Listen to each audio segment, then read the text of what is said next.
mag-unbox tayo ng Amazon. Ito.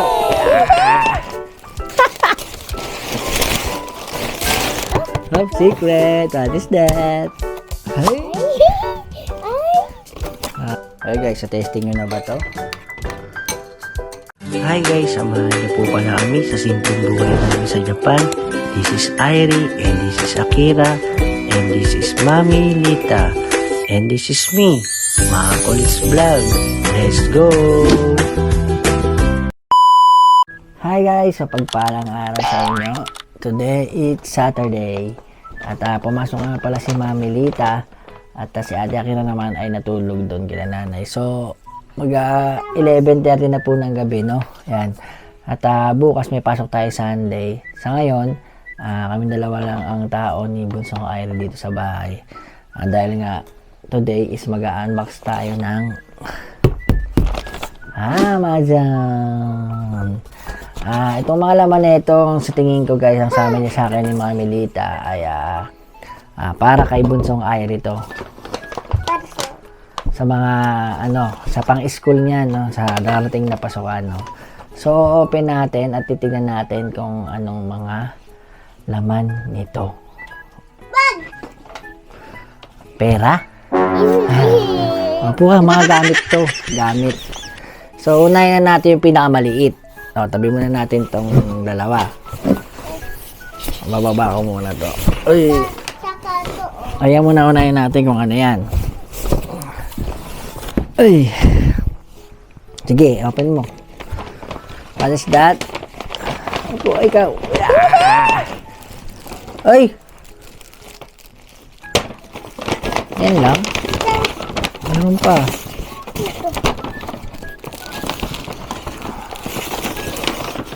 Kurumi. Open mo kung ano yan, nak. Alam para saan yan? Yung ganun mo, lagay ng mga tubig. Di ba? Iso? Pwede na babuksan? Dito ka. Oh. Uy, lagay mo ng mga tubig, di ba? Yung mga lagay ng shoes. Ay, karami. Wow. Ayan, lagay mo ng uwabaki. Di, ito yung lagayan mo ng uwabaki. Lagayan, dito mo ilalagay yung yung puting sapatos mo pang school. Hindi nga yun, pagkain ko. Ay, pagkain mo ba to? Oo. Wow. Kurumi, lagay ng pagkain mo. Pwede mo ganyan na. Wow, lagay ng toothbrush. Pwede din. Diba yung mga toothbrush mo? Wow. Sige, ligpit mo muna yung isa. Nasaan yung bag mo? Ligpit muna natin. Ayun. So, mamaya liligpit ko to. Next. Asaan mo? Anong gusto mong buksan? Malaki o maliit? O maliit? Ito na lang muna, malaki. Maliit muna. Sige. Liit muna. Ano ba to?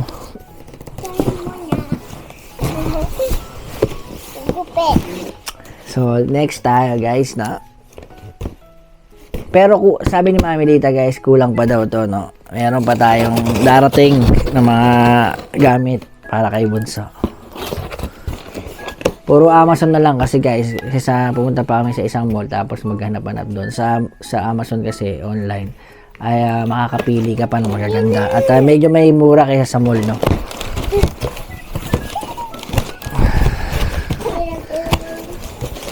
Ayan, puro papel. Uy! Ay! Wow! What is that? Puro kurumi Favorite ko na kurumi. Ano yan? Ano to?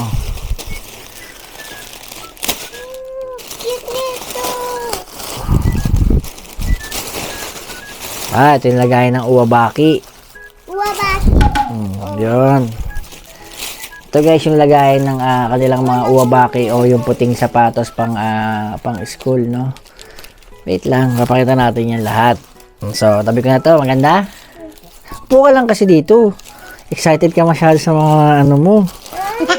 Excited ka.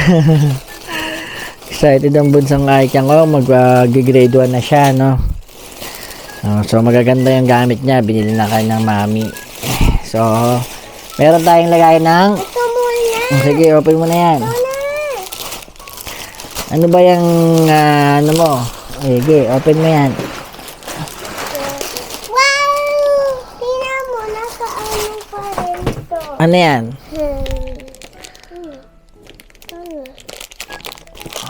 Sarado pa. Pencil case guys, no? Siyempre kailangan na ng pencil case. Ayan, pang ano na to guys, pang 6 years na itong mga gamit. Grade 1 hanggang grade 6 na to.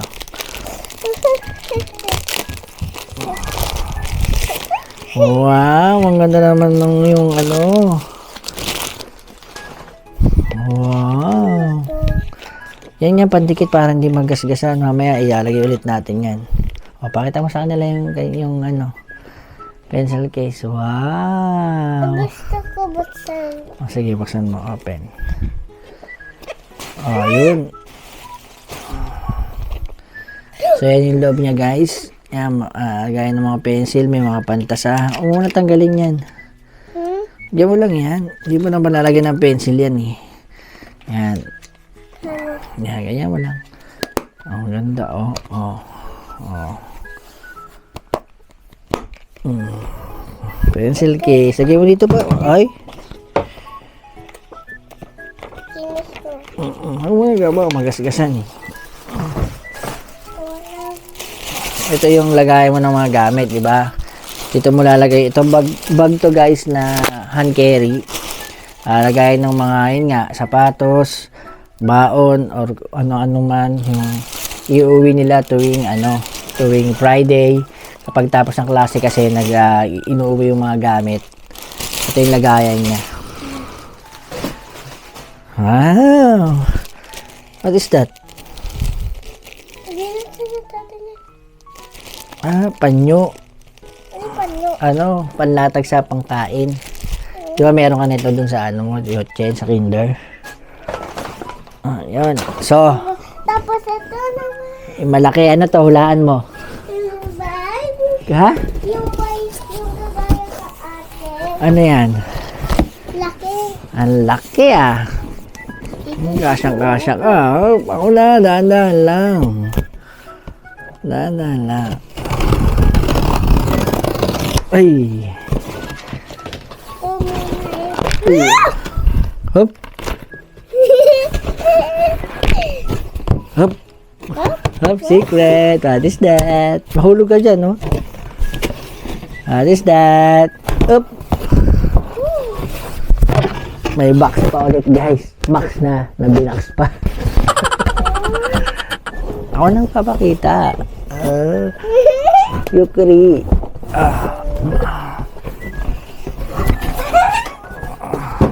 Tingin nyo guys, ano ba tong nasa loob nito? Parang gift. Okay, okay, okay. Cute nga, oh. Ay, ay, Hey.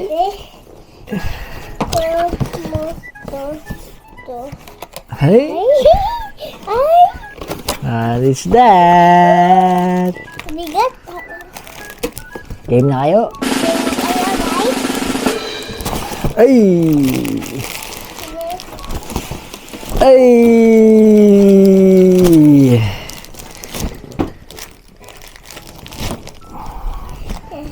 So guys, isa tong bag. Bag ng Bebe Aikang ko kasi grade 1 na siya. Magkakaroon na siya ng sarili niyang bag katulad sa ate niya. Yung kay ate Akira is 6 years yung nagamit yun, no? Yan. Wow!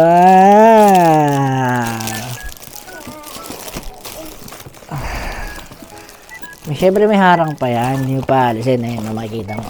Ayun, no. Tiyan, oh. May plastic pa yan eh. Yeah. So yun guys, ayan na ang kanyang bag. So mahal to dito sa Japan, no? Pero nagagamit to ng 6 na taon. Mula grade 1 hanggang sa pag-graduate na. Kung tawagin nga pala to ay Randoseru. No, yan. Ito yung ginagamit ng mga bata elementary, grade 1 hanggang grade 6, no? Oo, ayusin pa ni mami yan. Yun. Irie, nasan ka ba? Wala si Bunso guys, ha?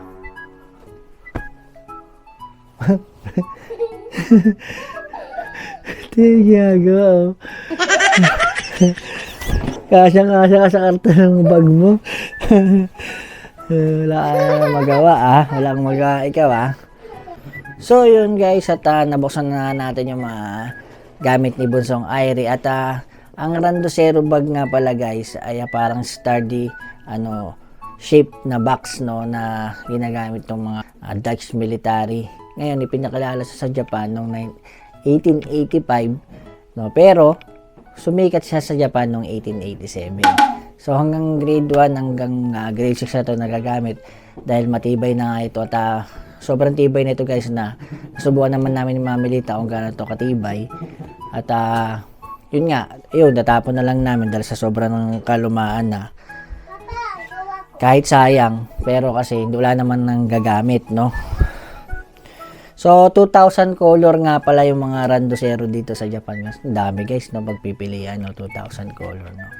So, yun. Medyo may kamahalan nga lang, ang deliver yan.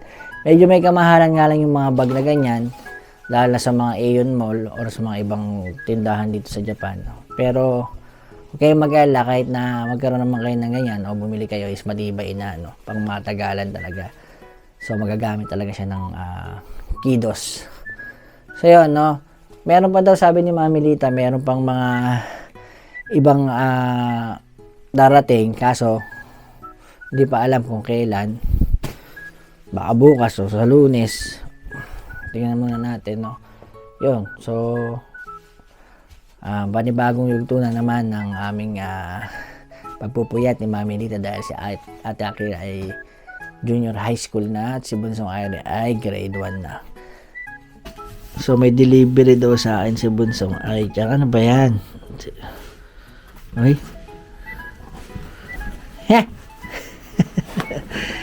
Gamit mo yan eh.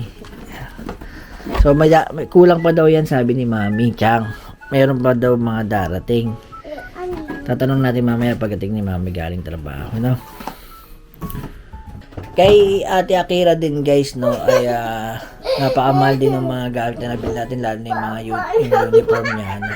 Kung mapapanood niyo po yung vlog natin na ito, yan, nandiyan po makikita nyo kung magkano po yung nagastos. Tapos hindi pa po namin nababalikan yung mga ibang gastusin doon.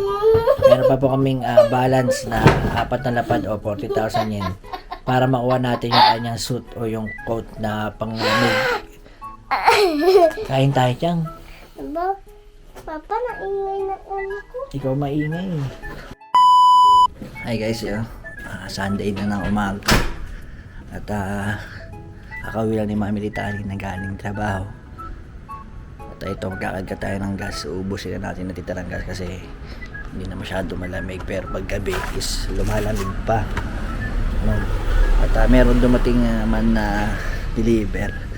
At titignan natin kung ano yon. So yun na lang yata yung last ko, parang cover lang. Titignan natin guys, no? Salinan ko muna tong gas, tapos gagawa kami ng pagkain ni Bunsong Irie kasi si Mami Lita is tulog pa. Yung mga nakaraang araw pala guys, no, nagtaas yung gas. Ang ingay ng helicopter, yun. Nagtaas yung gas, tapos ngayon bumaba siya ng konti dahil nilabas siya ng Japan yung mga stock nilang langis, no? So patayin ko muna to guys kasi pasok ako sa loob, ang ingay ng helicopter.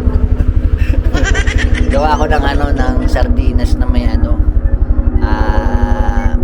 itlog. Dudurugin yung sardinas, tapos lalagyan ng itlog, halo sa itlog. Masarap yun, kasi hindi naman nakapagluto si Mami Lita. Ano nakaraan nga palang ulam namin na tokwa at baboy. So hindi natin na-vlog yun, sayang ano. Tokwa at baboy ni Mami Lita, no. Pero ngayon magluluto muna tayo ng karninas.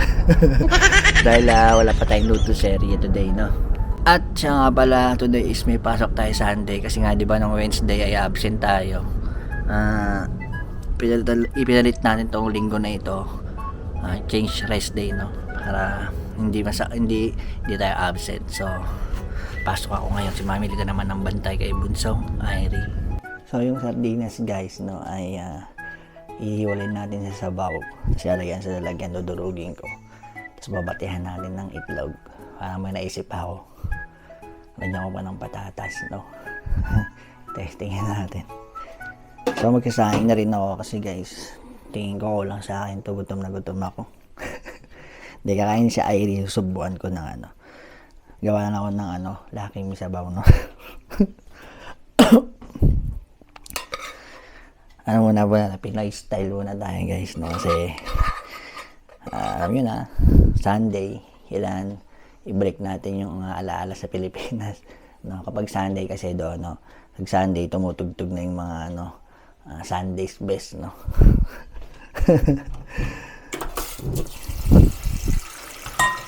So yun, no, lutuin natin ito guys, karninas with egg. So madali lang naman yung gagawin natin guys, no. Iwalay lang natin yung sabaw nito, yung sardinas, sali muna natin sa maliit na lalagyan. Yan, harap to guys, panalo to. Yan, ginagawa ko to nung nasa Pilipinas pa tayo, no. Unang-una natikman ko to doon sa manager namin, no, sumasayaw pa kami. Kasi pagkatapos ng practice namin sa sayaw, ito yung ulam namin noon, naalala ko. Sardinas, hiniwalay sa sabaw. Tapos dudurugan natin ng, babatihan natin na itlog yan. Dudurugin muna natin to.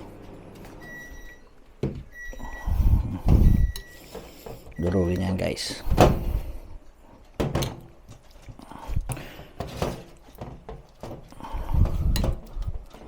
After natin durugan guys, lagyan na natin yung egg, no. Yan, apat guys, para marami.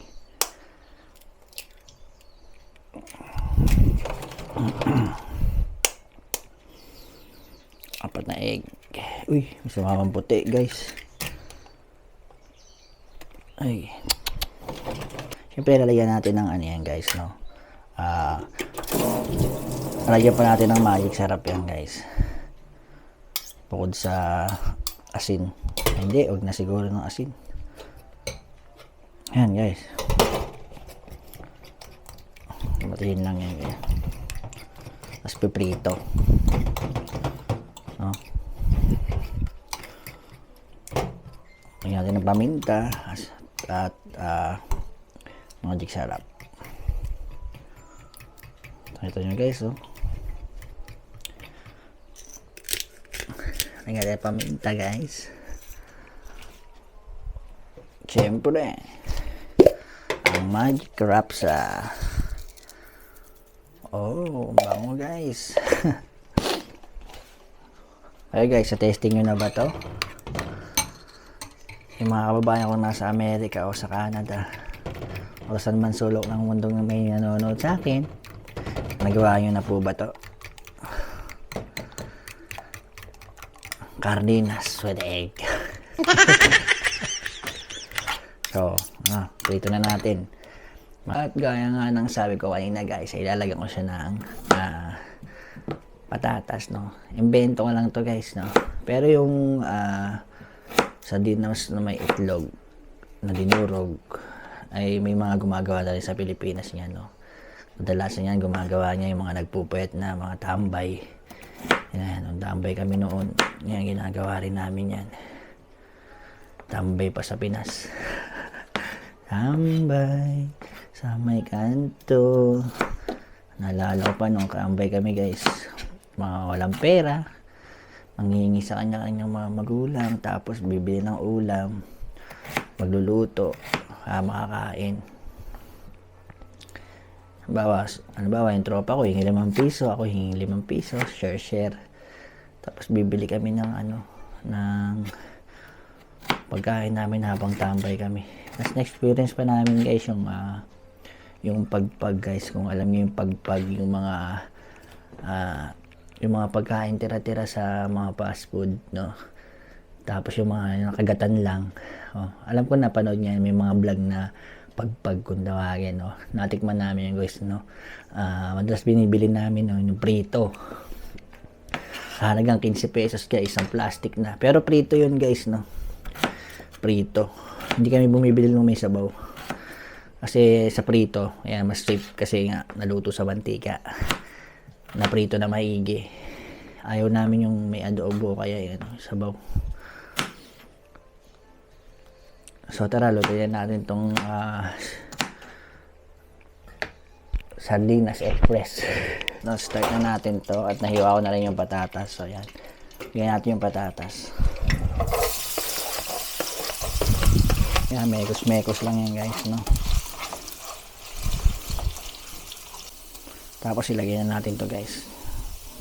Lahat ko na para isang lutuan lang. Ngayon, igigitna natin dyan yung mga patatas. So yun guys, ayan na siya, no? Nabubuo na. So hindi ko siya kayang baliktarin ng igagano yung i-flip, no? So ang gagawin ko guys, hatiin ko na lang siya sa gitna at sa baliktarin ko. Pwede na yun guys, no? Hindi tayo marunong yung mga ganun ginaganan, no? Nabaliktad na natin, yan. So malapit na tayo kumain. Alam nyo ba guys, no? Pag nagluluto ako ng laking, hindi ko na kinakalan yung sa lutuan. Yun na microwave ko lang guys.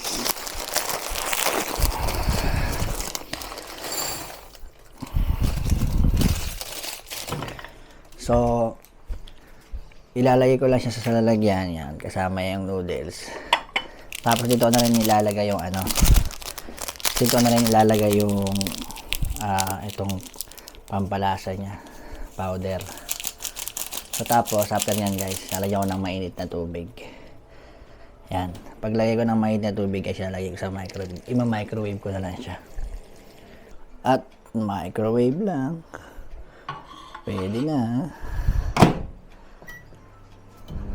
So kaya namin ni Bunsoy guys. Meron nga palang dumating guys.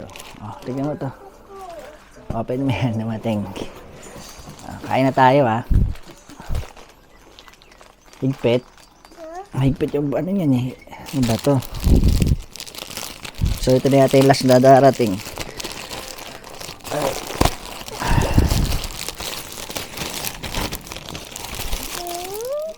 Yung ano mo Chang. Cover nung bag. Pantakip lang sa bag mo to. Para sa ulan. Ayan. Cover ng bag niya. Yung Rando Zero niya. Ito yung cover. Ulan? Ayan yung takip ng mo. Kain na tayo. So, gawa na yung lakimin natin guys. No?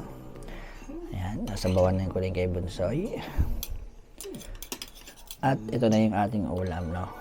Ayan. At yung sabaw guys, pwede nyo pang magamit. Yung pinaghiwalayan ng sardinas, pwede pa natin ilagay sa kanin yan, no?